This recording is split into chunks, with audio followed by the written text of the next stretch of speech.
back, everyone, to another episode of Innovation Alley. We're your hosts. I'm TowelManPurple. I'm Bjorn. And today we have been in the kitchen, stirring the pot up, trying to bring something new and innovative to you guys. So today I'll kick us off with SensorSongs. So the main ingredient for this deck would be Queen's Sensor Core, which we have 4 copies of this item. At the start of your turn, if you have a princess or a queen, you gain 1 lore. You may also exert the item and 2 ink and reveal the top card of your deck. And once you do so, if it is a princess or queen, you may put it into your hand. If not, you leave the card on top. Oh yeah, we love this card. This card is gas. This card you actually put me onto, and it's been like one of my pet cards ever since. So still trying to make it work, trying to give it a go. It's just so cool. Yeah, I love it. So now we will start with the rest of the deck. A lot of princesses. Oh yeah, princesses, queens, we're in there. We are trying to full on dive with this card as much as we can. Mm-hmm. We have 4 1-drop Cinderella. You know, it's a 1/2 quest for 1, but the main part is that it sings Singer 3, so it can sing a 3 cost or less. We have 4 1-cost queens. Just a vanilla 2/2 quest for 1. 4 1-cost Mulans. It's a 2/1 that quest for 1. And when it comes into play, you may draw a card and discard a card. Right. As well as 4 3-cost Ariel Singer 5. 2/3 quest for 1. And when it comes into play, you look at the top 4 cards of your deck and you pick a song and reveal it from there and put the rest on the bottom of your library. Right, and you have a lot of songs. Like you have a lot of princesses and queens, but you also have a lot of songs, right? That is correct. And we will get to the songs right after the characters. And before I go into the next card, I'm going to jump to Rapunzel real quick because we have 4 of those. Because, hey, it's Rapunzel, and having the extra ability of drawing cards at any point can be very, very good for you. So we do have 4 Rapunzels. They are 1/5s that quest for 2 and can have you draw up to 3 cards based off how much damage that they can remove of up to 3 from one of your characters. Now, the next 4 characters I'm going to be mentioning are the counterparts to the first 4 characters that I mentioned, because they are all the shift targets to these characters. So we have the 4-cost Mulan that shifts for 2. It's a 3/3 and quest for 2. However, whenever this character quests, you may reveal the top card of your deck. If it's a song card, you may play it for free. Otherwise, put that card on top, so it stays on top. Yeah, but I mean, what's the chance of your top card of your deck being a song card, though? That doesn't happen very often, does it? Well, we have 21 songs, so a third of the time. Right. Now, but I will say that having Shift Mulan and Queen Sensor Core, it kind of allows you to manipulate the top of your deck to your liking and gaining the advantages either way. So if you hit with one or miss with one, you know you'll hit with the other, depending on how you, synchronize what you're doing for your turn. Now, we also have 4... Pardon? You're right. So if you use Queen's Sensor Core, and then, oh no, it wasn't a princess, it was a song, then Mulan goes, haha, then I'll sing it for free. Exactly. That's crazy. Now, we have 4 of the 5-cost queens. Now, they shift for 2. It's a 4/3 quest for 2. And whenever this character quests, chosen opposing character gets -4 strength until end of turn, and then chosen character gets +4 strength until end of turn. So it allows you to do a few different things, profitable challenges. It allows you to sing some of these songs that we have down here that we'll get to later. Moving on to 4 of the 6-cost Ariel, shift for 4.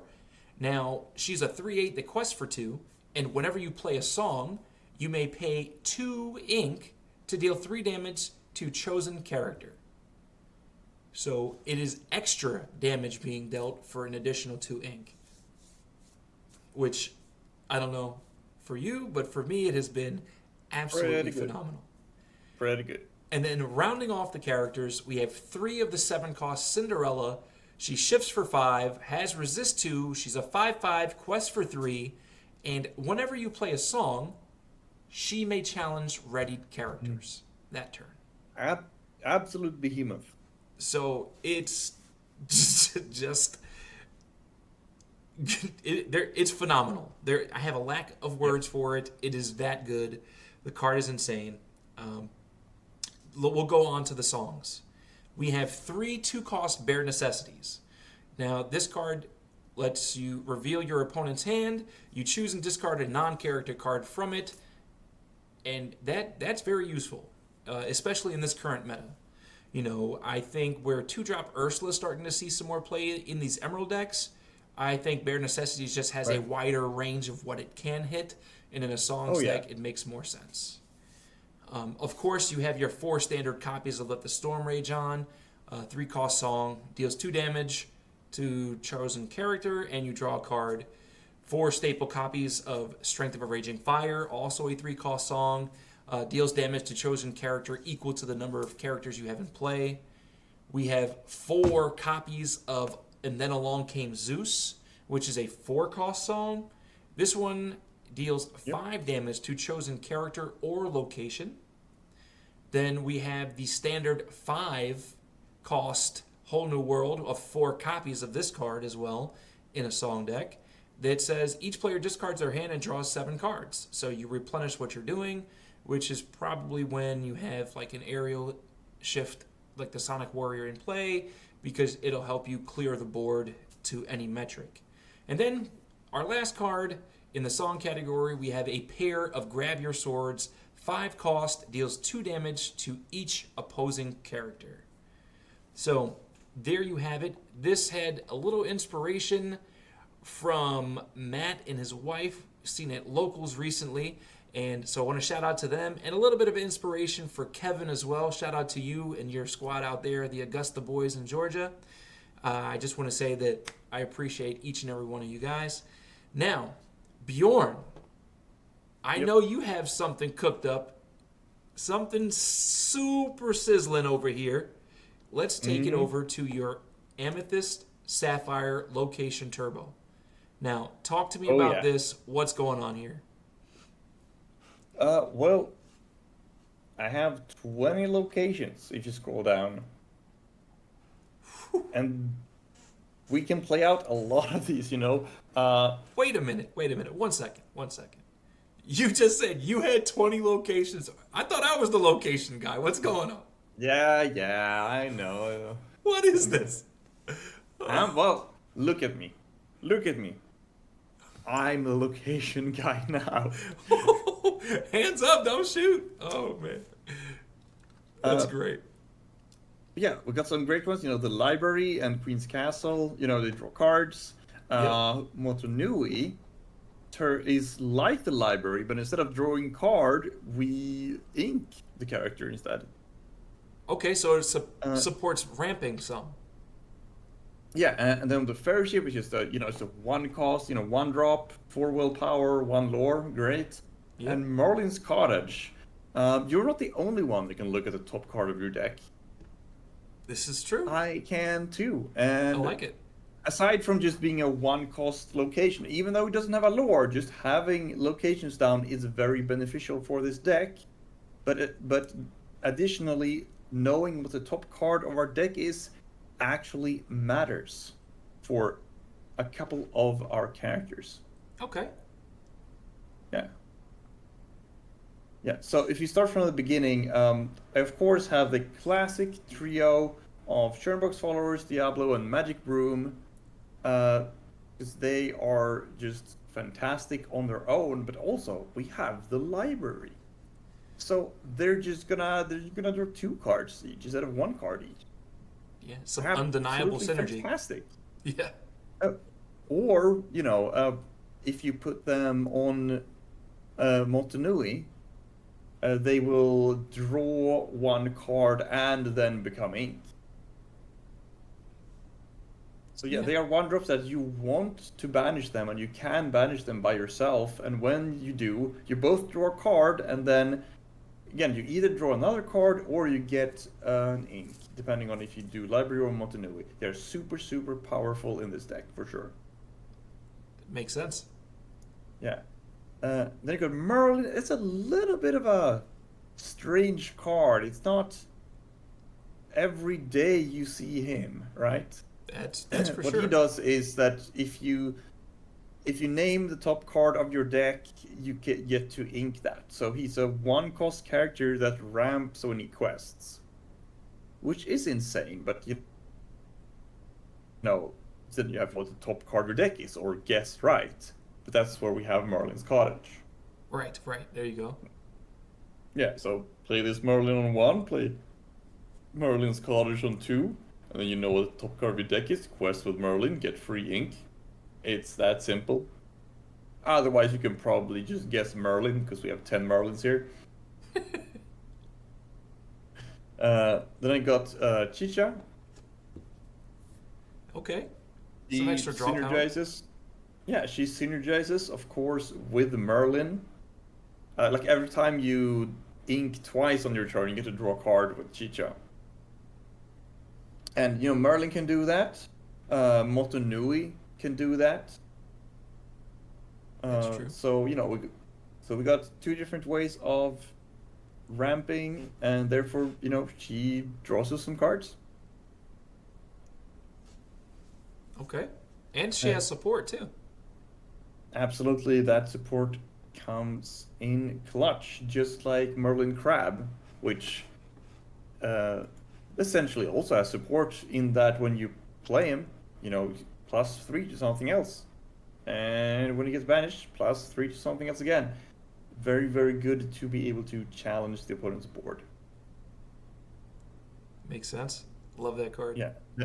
Yeah. And then Bruno is, aside from Merlin, the other card that benefits from knowing what the top card of our deck is. Because then we not only get to draw it, but we also gain 3 lore. And I know he's a 3/3, which is not super good for a 4-cost, but he's evasive.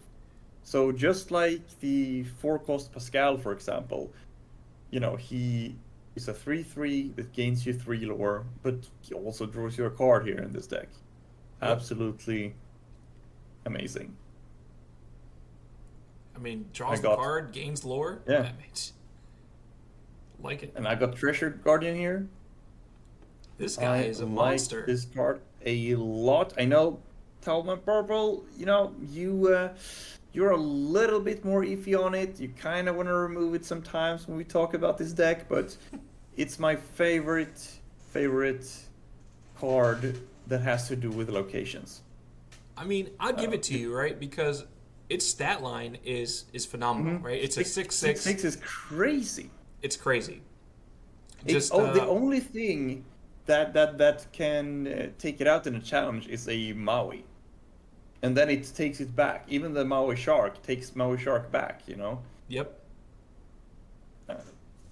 So 6/6 quest for 2, only stipulation is it can't do anything unless it's at a location. We have 20 locations, they all cost 1 to move into. Not a problem. Are they all Right. one to move into? They are. Yes, That's they nuts. are all 1 to move into, So so you good. can just, you play Treasure Guardian on 4, and on turn 5, and you already have a location in play probably, so you just pay 1 to move it in there, and then go nuts. So good. No, Triton. Ooh. Triton is a very spicy card. I wasn't sure about at first, but after seeing him in action, I mean, he's a beast.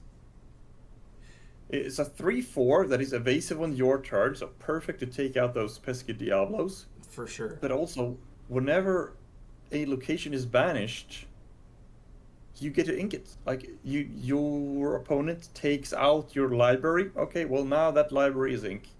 So again, just ramp, just more ramp. I mean, who doesn't like ramping? Basically, we're not ramping necessarily up to anything specific. We're not ramping up to anything big. But we are definitely ramping so that we can, I don't know, play 2 Queen's Castles in the same turn and be like, hey opponent, what you doing now? You know, Yeah, it's like a just post B spamming prep those thing. locations out, playing those one costs out, trying to just have a lot of characters and a lot of locations at the same time. If the opponent plays a Be Prepared, well, like it gets rid of your 4 characters, but not your 4 locations. You're still getting a bunch of lore, you know? Yep. So that's the whole idea here. Um, and to top it off, you know, we got just a couple big ones. We got the Shift Merlin, which, you know, we have the one cost Merlin and the Merlin Crab, so that's 8 Merlins that can shift into this one, which lets you get whichever card you want in your entire deck. Yeah, Which, we'll, you know, we'll call this card Find a Friend Merlin, because it lets you yeah, search your deck to that find a friend. pretty good, you know, pretty good. Like whatever you're looking for, he can get it. And then Big Triton, 9 costs. We'll probably don't want to play him for 9, but he is Shift 6. So as long as we have one of those 4-cost Tritons out, we can Shift 6, 7/9, Quest for 3, and all opposing characters have -1 strength for every location that we own. The opponent's characters are useless. Like, oh, your opponent has a bunch of characters and is going to challenge all of your locations. No, they're not. Now they have -4 strength because you have 4 locations out. Like, what? That's insane. And that applies even to things that it's not like Kida, where it's like, oh, well, I'm just gonna play a fox and get around it. Nope. It's a continuous effect. It happens all the time. If they play a fox, guess what? That fox gets -4 strength if you have 4 locations. Yeah, that could be a problem for sure. It's insane. It's the best minus strength effect in the entire game, since again it applies all the time. You can't get around it by playing a new character. Well, you don't have to sell me on it. There's a whole bunch of locations in it, so you know I'm on board. I love it. Absolutely. Absolutely It's pretty fun. love it. So, So only 10 uninkables. Try it out.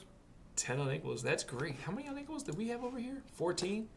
Yeah, we're both cruising. Pretty nice. Oh yeah. So there And you not have to it. brag, but That's a Amethyst My- Sapphire location turbo. that's only SensorSongs. $35. Yeah, $35 deck. I can't say the same thing about mine. However, Sheesh. but who knows? Who knows? I'd like to take this time to say welcome if you're new to the channel. If you haven't done so already, please go ahead and smash that subscribe button down below to stay up to date on all the content. We appreciate each and every one of you that come out to these videos. We would absolutely love if you guys can drop us a comment down below. Tell us what you like about these decks. Tell us what you don't like.